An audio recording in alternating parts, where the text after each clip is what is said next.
Students, I am Taruna Saini from Surat School Bhiwadi. I am your accountancy teacher. Today we will discuss chapter 7 part 2 because yesterday we have started it. So let us do the recap of it. What we have studied yesterday?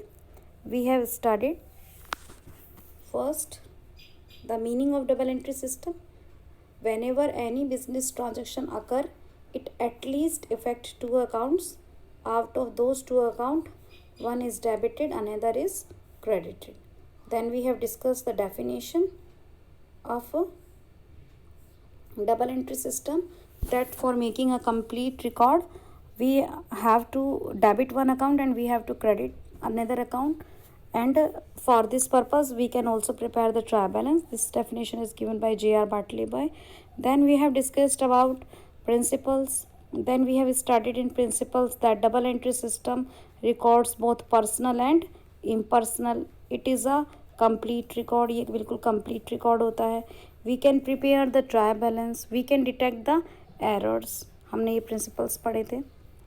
Then we have discussed that types of accounts हमने पढ़े थे according to traditional approach.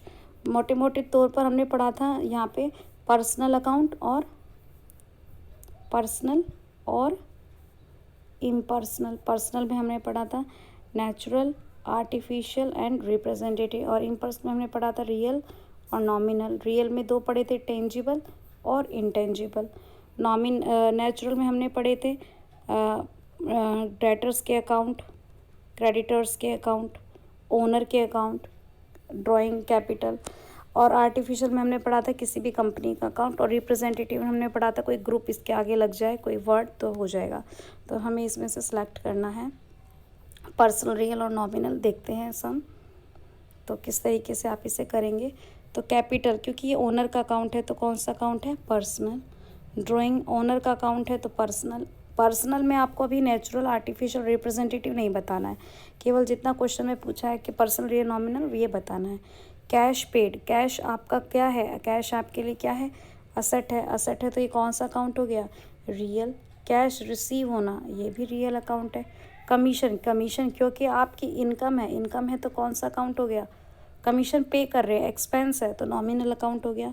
Commission received आपका कौन सा account हो गया, nominal. Purchase expense है, nominal. Sales expense है, नॉमिनल. फर्नीचर असेट है तो रियल. कैश एसेट है, रियल. बैंक, क्योंकि बैंक एक ऑर्गेनाइजेशन है इसीलिए पर्सनल. बैंक ओवरड्राफ्ट ऑर्गेनाइजेशन है, पर्सनल. डेटर, क्योंकि पर्सनस हैं, आपने सामान उधार बेचा है, पर्सनल. क्रेडिटर, आपने सामान उधार खरीदा है, personal. Travelling expense, travelling expense क्या होगा आपका, नॉमिनल. गुडविल आपका क्या होगा, एसेट है आपकी, तो एसेट है तो ये क्या हो गया, रियल.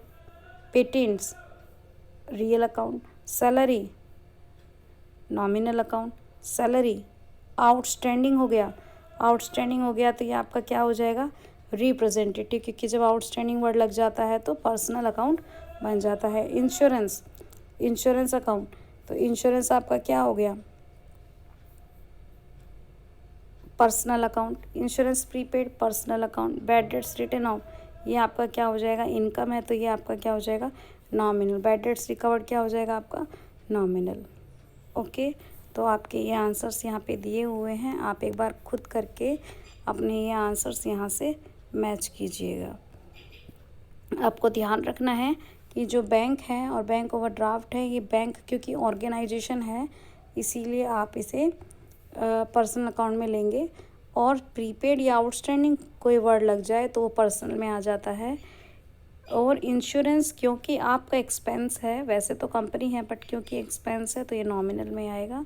तो यहाँ पे सारे के सारे आप देख रहे हैं, यहाँ पे सारी की सारी आपकी असेट्स आ रही हैं, ठीक है. और यहाँ सारे के सारे आपके कैपिटल, ड्राइंग, ये तो आपके हो गए नेचुरल, ये हो गए आपके आर्टिफिशियल, ये हो गए आपके नेचुरल, और ये हो गए आपके रिप्रेजेंटेटिव. ये आपके हो गए expense, expense, expense, expense, expense, expense. और ये जो है ये क्या हो गए बचे हुए, इनकम. आप ट्राई कीजिएगा. Then we will discuss next topic that is stages of double entry system. तो इस डबल एंट्री सिस्टम की स्टेजेस हमने एक बार पहले भी चैप्टर 1 में डिस्कस की हुई है, जब मैंने आपको अकाउंटिंग साइकिल सिखाई थी। फर्स्ट चैप्टर में बिजनेस ट्रांजैक्शन को आइडेंटिफाई करते हैं, फिर हम उनको वाउचर बनाते हैं, फिर हम क्या करते हैं, रिकॉर्डिंग करते हैं। रिकॉर्डिंग करने के बाद में हम उन्हें क्लासीफाइंग करते हैं, और फिर हम उसकी क्या करते हैं, समराइजिंग। तो दोबारा से ये साइकिल ये पूछ रहा है कि डबल एंट्री सिस्टम में क्या होता है। तो रिकॉर्डिंग, क्लासीफाइंग, समराइजिंग, कितनी स्टेजेस को एक्सप्लेन कर रहे हैं, रिकॉर्डिंग, क्लासीफाइंग एंड समराइज। तो एक बार दोबारा से रिवीजन कर लेते हैं। 3 तरह की आपकी स्टेजेस हो जाती हैं, रिकॉर्डिंग, दूसरा हमारा हो गया क्लासीफाइंग, और थर्ड हमारा हो गया समराइजिंग। तो रिकॉर्डिंग में मेनली क्या होगा बेटा कि कोई भी बिजनेसमैन की इतनी मेमोरी नहीं होती कि वो बिज़नेस की सारी ट्रांजैक्शंस को याद रख सके, इसीलिए वो ट्रांजैक्शंस को डेट वाइज रिकॉर्ड करता है। तो कुछ रूल के हिसाब से करता है। वो रूल कौन से होते हैं, डबल एंट्री सिस्टम के रूल्स होते हैं। और कहाँ रिकॉर्ड करता है, अगर छोटा बिजनेसमैन है तो जर्नल में करेगा क्योंकि ट्रांजैक्शंस कम होंगी, और अगर ट्रांजैक्शंस ज़्यादा है तो वो सब्सिडरी बुक को ऑप्ट करेंगे। जर्नल और सब्सिडरी बुक्स को हम बोलते हैं original books of entry. Then आपका आता है क्लासीफाइंग। क्लासिफिकेशन में क्या होता है कि जो जर्नल में हमने रिकॉर्डिंग किया है उसको हम डिवाइड करते हैं according to the same nature. तो यहाँ पे क्लासिफिकेशन में हम अकाउंट ओपन करेंगे, लेजर बुक बनाएंगे, और समराइजिंग में हम क्या करते हैं, ट्रेडिंग और प्रॉफिट एंड लॉस और बैलेंस शीट बनाकर रिजल्ट्स को प्रिपेयर करते हैं।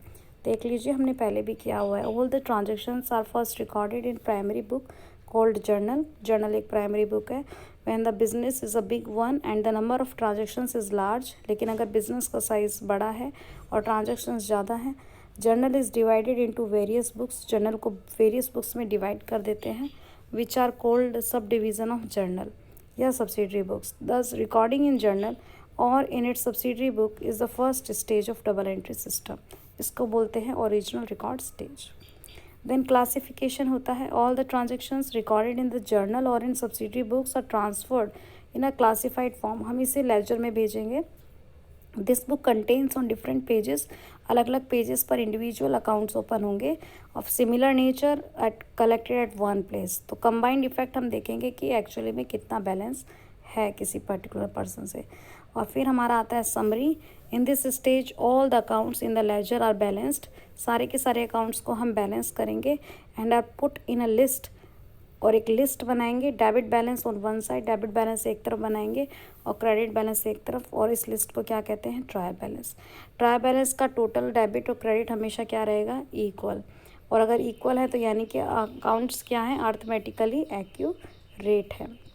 ट्रायल बैलेंस की मदद से ट्रेडिंग P&L बनाएंगे और फिर बैलेंस शीट बनाएंगे। ट्रेडिंग P&L क्यों बनाते हैं, प्रॉफिट लॉस जानने के लिए, और बैलेंस शीट क्यों बनाते हैं, फाइनेंशियल पोजीशन को जानने के लिए।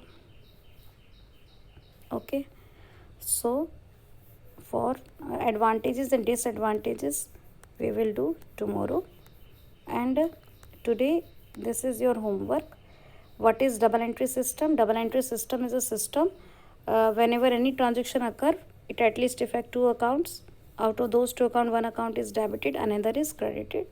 Explain it's principles. प्रिंसिपल्स को आपको एक्सप्लेन करना है। 4 प्रिंसिपल एडवांटेजेस आपको एक्सप्लेन करने हैं। एडवांटेजेस के PDF मैंने दिया हुआ है, we will explain it tomorrow. Give the rules of debit and credit. Personal, real और नॉमिनल के आपको रूल बनाने हैं और एक एग्जांपल लेकर समझाना है। What do you understand by the classification? Classification में पर्सनल और इम्पर्सनल, फिर पर्सनल में नेचुरल, आर्टिफिशियल, रिप्रेजेंटेटिव, फिर रियल में इम्पर्सनल में रियल और नॉमिनल। इस तरीके से आपको एक्सप्लेन करना है, डिफाइन करना है। What are the types of account? Same question हो गया, ये आपको बताना है, एग्जांपल्स बताना है। पर्सनल, रियल, नॉमिनल करके दो example. Every debit must have a corresponding credit. इसमें आपको डबल एंट्री सिस्टम एक्सप्लेन करना है। पर्सनल अकाउंट के टाइप बताने हैं और तीनों टाइप के अकाउंट के रूल बताने हैं। डबल एंट्री सिस्टम के रीजंस की पॉपुलैरिटी में आपको यहाँ पे एडवांटेजेस मेंशन करने हैं। ये intangible real accounts are the accounts of the assets which you cannot नॉट सी। गिव 2 example of representative, outstanding expenses, accrued income, ये सब। So this is your homework. Advantages and drawbacks we will discuss tomorrow. Thank you so much.